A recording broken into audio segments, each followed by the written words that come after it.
टिसौरी साहब एक बड़ी रोशन मिसाल हैं और बहुत मेहनत से काम कर रहे हैं।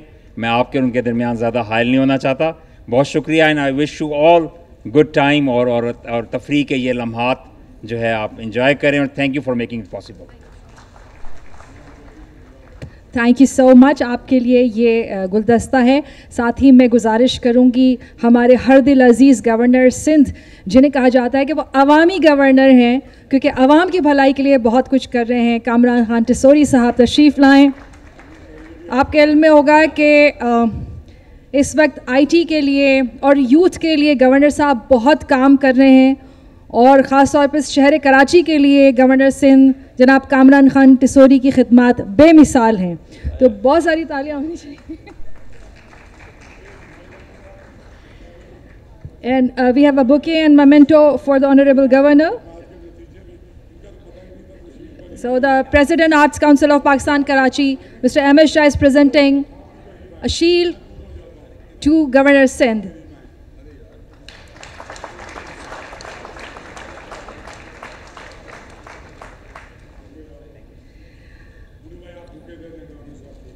The Vice President of Arts Council of Pakistan is presenting a bouquet to Honorable Governor Sindh, Mr. Kamran Khan Tisori.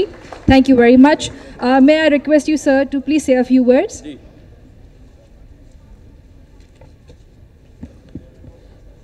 औज़ु बिल्लाहि मिनश शैतानिर रजीम, बिस्मिल्लाहिर रहमानिर रहीम। गवर्नर पंजाब अहमद शाह साहब, अनवर मकसूद साहब चले गए। हमारे काउंसिल जनरल तुर्किया, श्रीलंका, आज तबीयत मेरी थोड़ी नासाज है। अहमद शाह साहब ने, इसमें कोई शक और शुबे की बात नहीं है, ये तहिया कर रखा है कि ये आर्ट्स काउंसिल की जान नहीं छोड़ेंगे।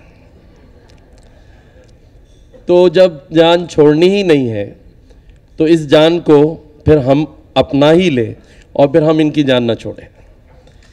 तो जो इनकी खिदमात हैं और जिस लगन से, जिस नीयत से और जिस सच्चाई से ये अपने काम को सरअंजाम दे रहे हैं, उसकी मिसाल पूरे पाकिस्तान में इसलिए नहीं मिलती कि इन्होंने पूरे पाकिस्तान में ही नहीं बल्कि पाकिस्तान से बाहर भी इस आर्ट्स काउंसिल के नाम को, इस सकाफ़त को और इस तहज़ीब को पूरी दुनिया में उजागर किया है। तो मैं समझता हूँ अहमद शाह साहब के लिए दिल खोल के तालियां हमें बजा देनी चाहिए।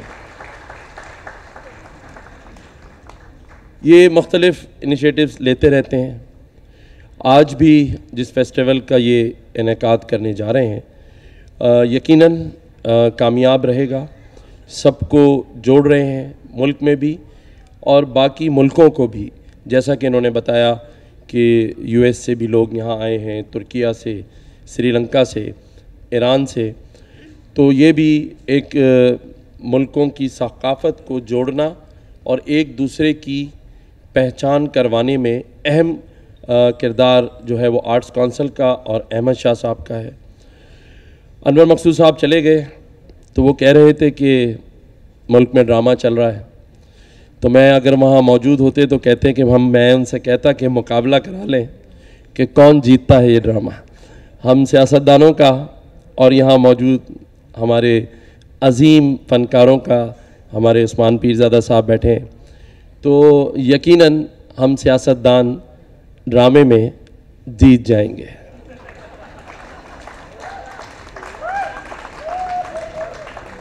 क्योंकि आप लोगों को थोड़ा कम मौका मिलता है।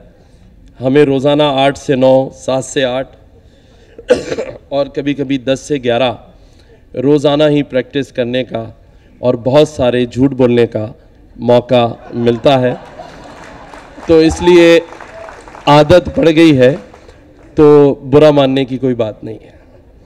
बाकी रह गई बात पाकिस्तान की तो उसे तो हमने एक साइड में रख दिया है। पहले हम अपने आप को बना लें, बिगाड़ लें, कुछ बचेगा तो वो पाकिस्तान के हवाले कर देंगे। और 76 साल गुजरने के बाद हम एक दूसरे से पूछ रहे हैं कि कैसे चलेगा ये पाकिस्तान। और अब तो ये हालत है कि 8 से 9 वाले शो में तो ये पता ही नहीं चलता कि हुकूमती नुमाइंदा कौन है और अपोजिशन वाला कौन है, क्योंकि दोनों ही एक दूसरे से पूछ रहे होते हैं कि बिजली का बहरान कैसे ख़त्म होगा। तो बहुत सारे बहरान हैं, लेकिन बदकिस्मती से जिस शहर में आप सब बैठे हैं, इसे मईशत का हब कहा जाता है, इसे रोशनियों का शहर कहा जाता था, जो कि अब मुजरिमों का शहर बनता जा रहा है। स्ट्रीट क्राइम और यहाँ के रहने वालों को बिजली, पानी और गैस से तकरीबन महरूम कर दिया गया है।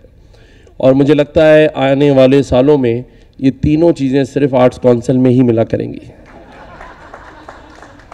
और अगर हम चाहते हैं कि ये पूरे सूबे और पाकिस्तान में हो, तो फौरी तौर पे अहमद शाह साहब को कोई अहम जिम्मेदारी दे दी जाए, क्योंकि मुझे इस बात का यकीन है कि ये सलाहियत इनमें मौजूद है कि ये उस जिम्मेदारी को एहसन तरीके से निभा सकते हैं।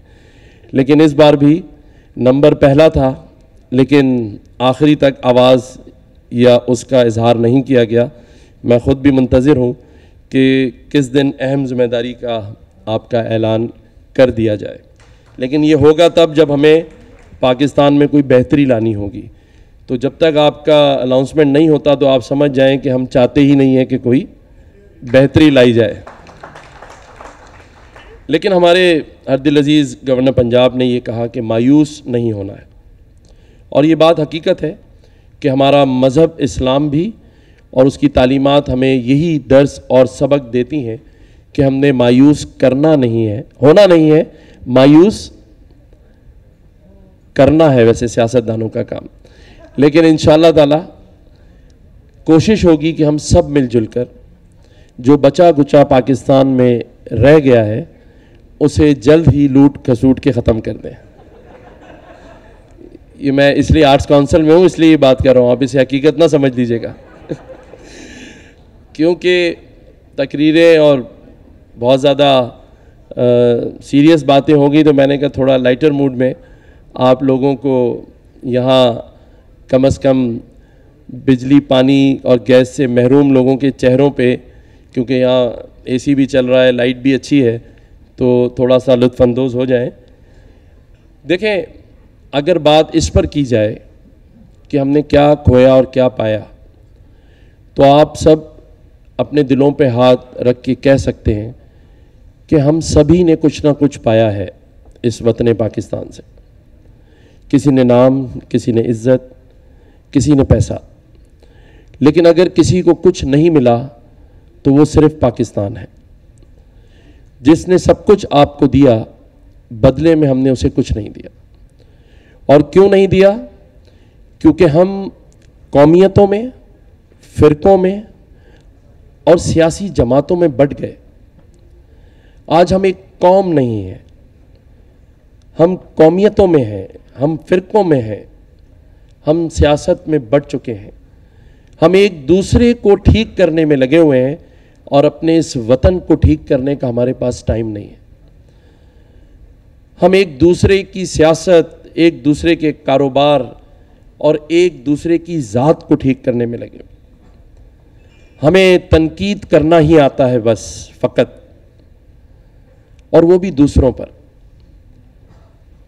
दुनिया में सुना था कि लोग धोखा देते हैं, ये पहली कौम है जो अपने आप को धोखा दे रही और मुसलसल देती चली आ रही है, अपने आप को भी और अपनी आने वाली नई नस्ल को भी। कौन ठीक करेगा, ये एक सवाल है, और कब ठीक करेगा, ये दूसरा सवाल है। कोई मसीहा नहीं आएगा, हमें एक दूसरे का ही मसीहा बनना है, हमें एक दूसरे का हाथ थामना है। क्योंकि जो काम रियासत को करना था वो तो नहीं हो सका, लेकिन जो काम हमने करने थे वो भी नहीं हो सके। अनवर मकसूद साहब चले गए, वरना मैं उनसे ज़रूर कहता कि एक ही अनवर मकसूद क्यों है हमारे पास। क्यों नहीं बहुत सारे अनवर मकसूद। एक ही मोइन अख्तर था, एक ही उमर शरीफ था और चला गया। एक ही अदीब रिजवी हैं, क्योंकि हमने सब चीज़ें एक एक ही रखी हुई हैं। पूरे पाकिस्तान में सुना है एक HSN कॉलेज है जिससे पढ़ लिख कर प्राइम मिनिस्टर भी बन जाते हैं, जजेस भी बन जाते हैं। लेकिन अगर इतना अच्छा कॉलेज है तो फिर पूरे पाकिस्तान में उसकी ब्रांचेस क्यों नहीं है? क्यों नहीं है? एक ग्रामर स्कूल है कराची में, अगर आप यहाँ कराची वालों ने नाम सुना हो, लेकिन एक ही है बस। लेकिन उसके सामने एक शीरीं जिना कॉलोनी है, उसमें भी एक स्कूल है जिसमें ना बेंचेस हैं, ना फैन है, ना अच्छा टीचर है। और ये सब हम होता देख रहे हैं। एक एलीट क्लास जो साहिब हैसियत भी है और साहिब सरवत भी है। लेकिन कभी सोचिएगा कि उस माँ को हम क्या जवाब दें जो अपनी गली में खिलौने वाले के आने से पहले अपने मासूम बच्चों को ज़बरदस्ती सुला देती है, क्योंकि उसके पास वो 30 और 20 रुपए नहीं हैं अपने उन बच्चों को